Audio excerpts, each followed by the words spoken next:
YouTube, what's up? Welcome back.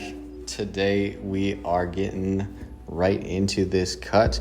My client previously had a man bun, but we are doing a mid fade. He said it's buzz cut season, and so you gotta give them what they want.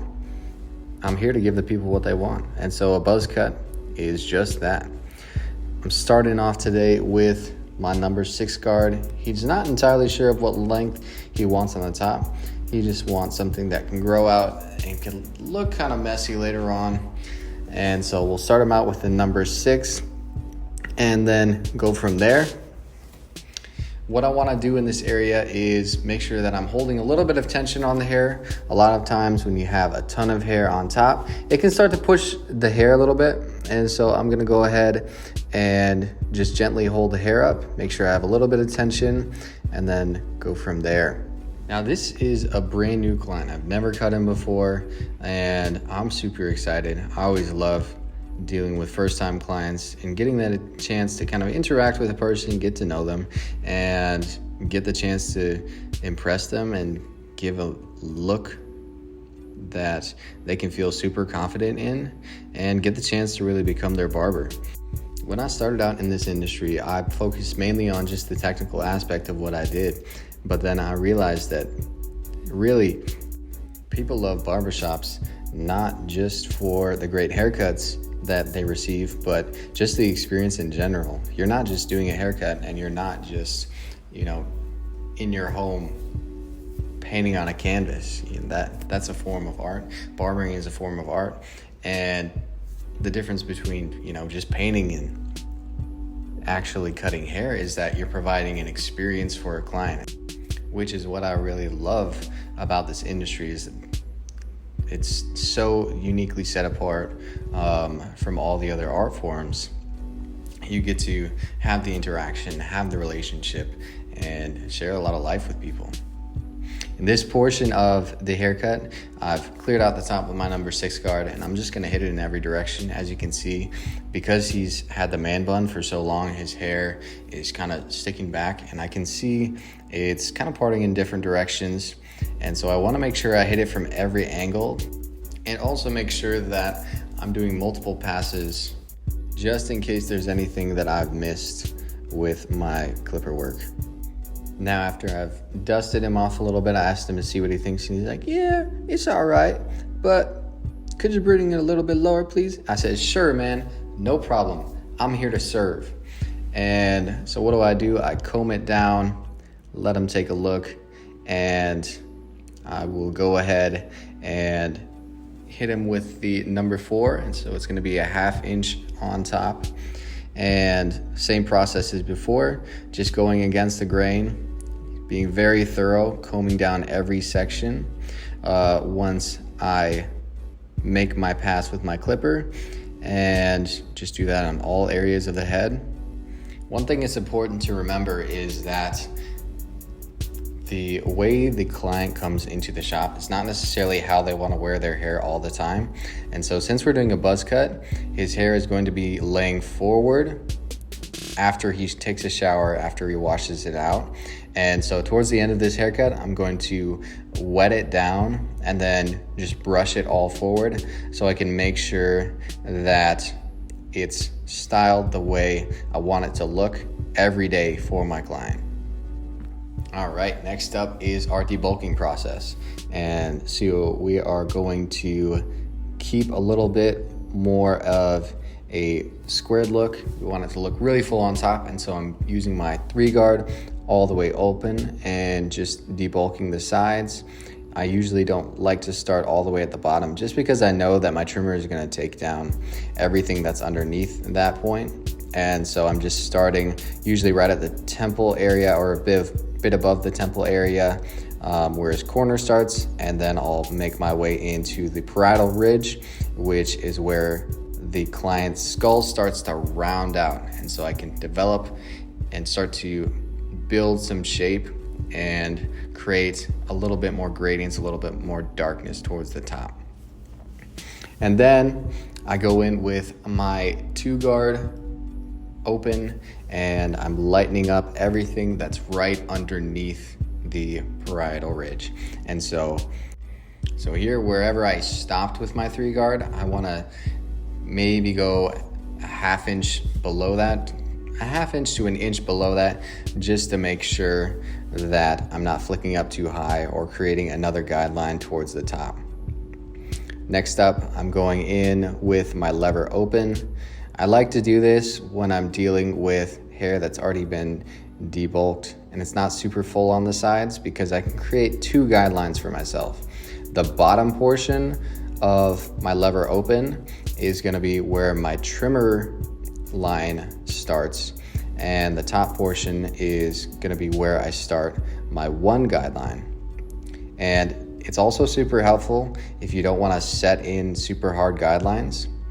I think one method that would be really helpful for you starting out as a beginner is just to start with your lever open, create that guideline, and then just go ahead and close your clipper and work your way up lever by lever just to erase that guideline, and then you can flick out with your trimmer leading up to that point and not really create any harsh guideline. Since I have a little bit more experience, I'm okay with setting in a little bit of a harder guideline, just kind of tapping in with my trimmers and being really gentle, because I know I'll have no trouble taking that out with my zero gapped clippers. Now, same with every fade. I start at the front on one side, make my way towards the back, set in my guideline, and then looking head on at the back, I can go ahead and connect the 2 and make sure my fade has even height throughout, and I can make sure that my blend is symmetrical. I use light touches with my trimmers. I'm not trying to dig into my client's head at all, and then I'll gently tap at the bottom of the guideline that I set in with my lever open, just to kind of start to flick that line out and create the bottom portion of my transition. Now, some barbers like to have soft trimmers that they bald out with and create guidelines with, and then they have a whole nother set of trimmers for setting in lines for lining up the front. But I prefer to just have a trimmer that's zero gapped pretty well, and that way I can just set in guidelines pretty easily with light touches, and I just can use my trimmer for everything. With this, you do have to be aware of the fact that you might have to do a little bit more regular maintenance on your trimmers or replace them a bit sooner. But as for me, it works really well because I don't have to go ahead and clean multiple trimmers or clippers throughout the haircut. Next up, we are getting into our next step of the fade, which is blending out between the 0, where I stopped with the trimmer, and the lever open. And so I'm using soft touches and gradually opening my lever, starting lever closed, and then making my way up. I'm favoring my corners, and I'm making sure that I'm not flicking too aggressively with my wrist. I do want to make sure that my arm and shoulder is doing a lot more of the work, because as barbers, we have to remember that our ability to do our job well depends on how we take care of ourselves. And so I don't want to cause a bunch of tension or stress on my wrist and affect my career longevity. I love doing this, and so I want to make sure that I can keep doing it and keep providing service that's of value to people. And so that's just something to be mindful of. I know starting out, I would flick out like crazy with my wrist, but really just a light tap and then kind of flicking up using mostly your arm is gonna be perfect for blending out guidelines. Remember to mostly favor your corner here, and remember that once you go up in your lever and you see dark spots, that you don't need to immediately go down again and detail everything out. Just go through all of your steps and then detail. I wasted a lot of time on fades in the past just because I forgot to do this. I would try to make everything look super clean right away. And really when you do that, you risk kind of raising the fade up too high because you try to detail everything and make everything look perfect when you are just setting your foundation here. Follow your steps, then detail. On the back, make sure that you are looking at it head on because you want to make sure not only your guidelines are symmetrical, but you want to make sure your fading and the light to dark transition is symmetrical as well. Now, starting out with my one guard, halfway open, not all the way open. I want to keep this fade nice and dark. I'm not doing a compressed fade by any means. I'm definitely keeping it a little bit more stretched because I think you should when you're doing a buzz cut. You don't want to have a bunch of bulk on the sides that makes their head look too round or too square. And so having a nice stretch blend is really perfect. It's going to grow out so much nicer if you stretch it out a little bit. Same steps on these side. Just going in, lever half open, setting in my guidelines, not worried too much about, detailing or making everything look perfect right now, just following my process. Now my lever is all the way open and I'm being a little bit more conscious of where I want to stop the blend, and I don't want to flick up too high, and so I'm definitely using a little bit more of a flicking motion and just taking my clipper straight up from the head instead of digging in. And then I follow that immediately with the 1.5 guard all the way open. If I see any darkness or line underneath that point, I can always close it. And so I think it's more helpful that you start with your lever at least some of the way open. If you see any darkness below that point, if you see any line below that point, you can go ahead and take care of it later on by closing your lever. But start lever open. If you have any issues, just go ahead and close it up.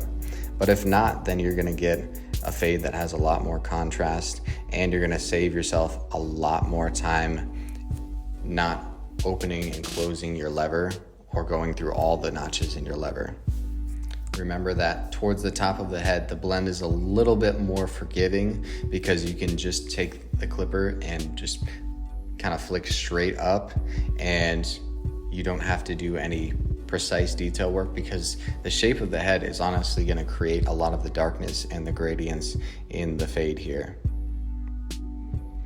Now I'm going to go ahead and put my half guard on, and I'm starting with the lever halfway open here, and I'm just going just above my guideline that I set with the lever open before the one begins, and then I can close it as I go downward. A lot of the times when I'm doing a fade, depending on the hair texture and the hair density, I can get a line blended out with just the lever half open. And so I want to make sure I do this as efficiently as possible. And so lever half open, solid way to do that. Same thing on this side, just going in, lever half open, flicking just past the line and blending out the bottom part of my one, and then closing it as I get to the bottom, and I'm able to detail a little bit more. Throughout the other portion of the fade, where I'm setting in my guidelines, I try to not let myself detail, but once I start erasing that last guideline with my half guard, I'm able to see what my blend is going to look like and get a chance to detail and create a little bit more refinement in my finished product. And so here, as you can see towards the back, he has hair that kind of grows a little bit diagonally. And so I want to make sure that I'm very conscious of that, because I want to make sure that I'm not wasting my time going in the wrong direction here. I want to make sure that I'm aware of his hair growth patterns. As you can see, if there's an area that I want to kind of keep the blend low and not flick up too high, I will stretch the scalp out and give myself a little bit more real estate to work with. And when you are starting out learning how to cut hair, head shape is something that you want to have an awareness of. As you'll notice here, I have to do a lot more detailing in between the front portion of the sides and the very back of his head. The portion right behind the ear is just naturally a lot thicker and a lot darker than the rest of the head. And so I want to make sure that I don't try to push up my guideline too high, but rather that I just take a little bit more time in blending out that area with my corners. The head shape does kind of tend to curve in towards that point, and so going in a little bit more with your corners in that area is totally fine, so long as you're still flicking out at the end. As you can see, I blow dried his hair forward, and he wants a natural hairline for the most part. He just wants his vertical bars lined up, and so I'm gonna go ahead and just gently tap in a line there. I'm only lining up the bottom part of his vertical bar because I don't want to create a corner for him and then not be able to square it off. I feel like it looks really unnatural if you have super sharp the vertical horizontal bars on the side. You don't do just a natural front, and so I try to be a little bit more gentle and aware of that. I'm going to just kind of knock out any overhanging hairs that are in the front, but I'm not lining it up. I want to keep it as natural as possible here. And then lastly, I think if you're doing a skin fade on a client, just fading in the beard a little bit so that it blends in with the rest of the haircut is something that you should do for free and give them that finished look, because you don't know whether they're shaving, whether they're not. And so making sure that they're not just given a great haircut, but a great all-around look is super important. Lastly, just putting in that last amount of detail and refinement. I'm gonna go straight up when I get to the hairline with my comb, and then take any overhanging hairs out. Same thing with the sides. Any hairs that I may have missed in my debulking process, I will go ahead and remove. Now you see the before, you got the man bun grown out like crazy, and then we got the after. Look at that, super sharp. I'm really happy with how this came out. If you guys like this video, if you want to see more, then please hit that subscribe button, leave a like, leave a comment, and I will see you on the next one. Peace.